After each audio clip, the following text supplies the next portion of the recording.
రెండోసారి అధ్యక్షుడిగా బాధ్యతలు చేపట్టిన డొనాల్డ్ ట్రంప్ భారత్ సహా ప్రపంచవ్యాప్తంగా పలు దేశాలపై సుంకాల మోత మోగించి వాణిజ్య యుద్ధానికి తెరలేపారు. ఈ దేశాల జాబితాలో జనసంచారం లేని అంటార్కిటికా దీవులు కూడా ఉండటం ఆశ్చర్యానికి గురిచేసింది. ప్రస్తుతం ఈ అంశంపై సోషల్ మీడియా వేదికగా మీమ్స్ హల్చల్ చేస్తున్నాయి.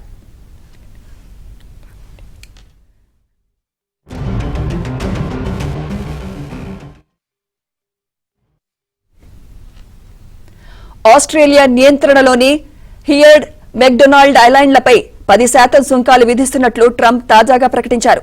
ఇక్కడ ఎక్కువగా పెంగ్విన్స్, ఇతర పక్షులు ఆవాసం ఉంటాయి. శాశ్వత జనావాసం ఉండదు. ఈ నేపథ్యంలో ఆయా దీవులపై ట్రంప్ సుంకాలు వేయడంపై సోషల్ మీడియా వేదికగా మీమ్స్ వైరల్ గా మారాయి. టారిఫ్ల విషయంపై అధ్యక్షుడు ట్రంప్, అమెరికా ఉపాధ్యక్షుడు జేడీ వాన్సన్స్ పెంగ్విన్లు చర్చలు జరుపుతున్నట్లు, టారిఫ్లకు వ్యతిరేకంగా పెంగ్విన్లు నిరసన తెలుపుతున్నట్లు ఉన్న మీమ్స్ సోషల్ మీడియాలో వైరల్ గా మారాయి.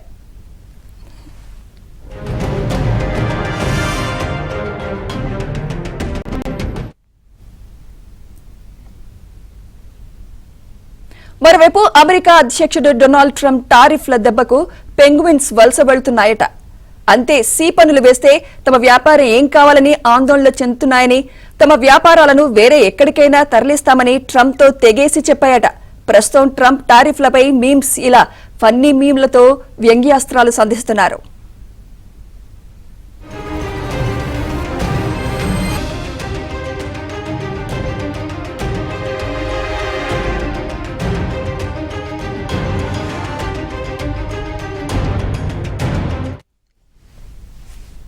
ఇటీవల రష్యాతో యుద్ధం నిలువరించేలా చూడాలని అమెరికా అధ్యక్షుడు ట్రంప్ ను ఉక్రెయిన్ అధ్యక్షుడు జెలెన్స్కీ కలిశారు. అయితే ఆ సమావేశం రసాభాసగా మారింది. తాము ఆయుధాలు, క్షిపణులు అందించి సహాయం చేసినా జెలెన్స్కీ అమెరికన్లకు ఒక్కసారి కూడా ధన్యవాదాలు చెప్పలేదని అమెరికా ఉపాధ్యక్షుడు జేడీ వాన్స్ విమర్శించారు. ఈ విషయాన్ని టారిఫ్లకు అన్వయిస్తూ ట్రంప్ వాన్స్లతో పాటు కుర్చీలో కూర్చున్న పెంగ్విన్స్ తో ఓ మీమ్ క్రియేట్ చేశారు. ట్రంప్ తో భేటీకి సదరు పెంగ్విన్ సూట్ వేసుకుని వెళ్లినా టారిఫ్లు విధించారంటే బహుశా ఆ పెంగ్విన్ అమెరికన్లకు థ్యాంక్స్ చెప్పలేదేమోనంటూ సెటైర్ వేశారు.